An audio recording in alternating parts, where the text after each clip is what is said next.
U većem dijelu pisane istorije Evropom se širio smrad, a higijenska načela često se svodila na izreku: ruke često, noge rijetko, glava nikada. Naravno, tijelo nije ni dolazilo u pitanje. Nehigijenski uslovi, bolest i glad obilježili su srednjovjekovnu Europu. Ljudi su najviše smrdjeli u srednjem vijeku, kada je epidemija kuge desetkovala stanovništvo Europe. Tadašnji naučnici s univerziteta u Parizu objasnili su kralju Filipu IV. Da je za epidemiju kriv nepogodan položaj Saturna, Jupitera i Marsa. Najbolja prevencija, tvrdili su, jeste održavanje nehigijene. Srednjovjekovni europski gradovi bili su zatrpani smećem. Stanovnici su bacali smeće, izmet i urin kroz prozor na ulicu, a sve se to miješalo s blatom i smradom svinja.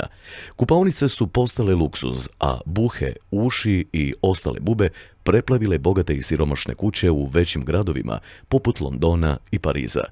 Kupanje i lična higijena nisu bili na zavidnom nivou, čak ni među bogatim slojevima stanovništva. Kupanje ugrije tijelo, ali oslabi organizam i proširi pore. Kupanje može biti opasno, uzrokovati različite bolesti, čak i smrt, pisalo je u jednom doktorskom dokumentu iz 16. vijeka. U 15. i 16. vijeku bogati građani koji su imali kadu kupali su se 2 puta godišnje, a u 17. i 18. vijeku prestali su se kupati. Engleska kraljica Elizabeta kupala se jednom mjesečno.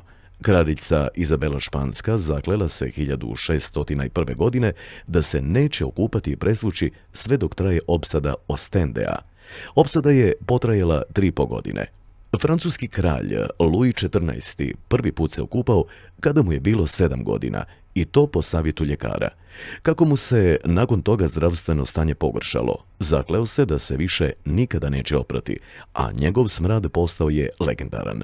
Nakon njegove smrti plemstvo se i dalje nije pralo, ali je počelo mijenjati odjeću 3 puta dnevno. Nakon smrti Luja XIV. Luj Avgust naredio je da se svake sedmice barem jednom s hodnika kraljevskog dvora u Versaju uklanjaju nakupljene fekalije i mokraća. Engleski kralj Henry IV. Naredio je svojim vitezovima da se okupaju barem jednom u životu. U pismu koje je Don Juan uputio svojoj dragoj pisalo je: ne kupajte se, moja draga, ja ću vas posjetiti za 3 sedmice. U tim vremenima muškarci su prali samo ruke i ispirali usta. Nipošto ne treba oprati lice, jer to može oslabiti vid, napisao je jedan doktor u 16. vijeku. Što se tiče žena, one su bile nešto čišće, kupale su se 2 ili 3 puta godišnje. Ljudski smrad nazivan je mirisom svetosti. U čistom tijelu nečist duh, glasio je slogan crkvenih redova. Međutim, ovakvim stavom crkvene vlasti došle su u sukob s Biblijom, koja u nekoliko navrata spominje važnost higijene, jer je tijelo hram Božji. Ovakav nedostatak lične higijene u većini Europe zadržao se do sredine 19. vijeka. U Francuskoj sve do sredine 20. vijeka kupatilo je imalo tek svako 10. domaćinstvo.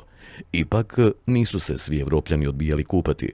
Mnogi istorijski dokazi ukazuju da su se u nekim dijelovima kontinenta ljudi kupali svaki dan, uglavnom u javnim kupatilima. Muslimani su oduvijek izuzetnu pažnju posvećivali ličnoj higijeni i nerijetko se prali nekoliko puta dnevno iz potrebe ili iz ritualnih običaja.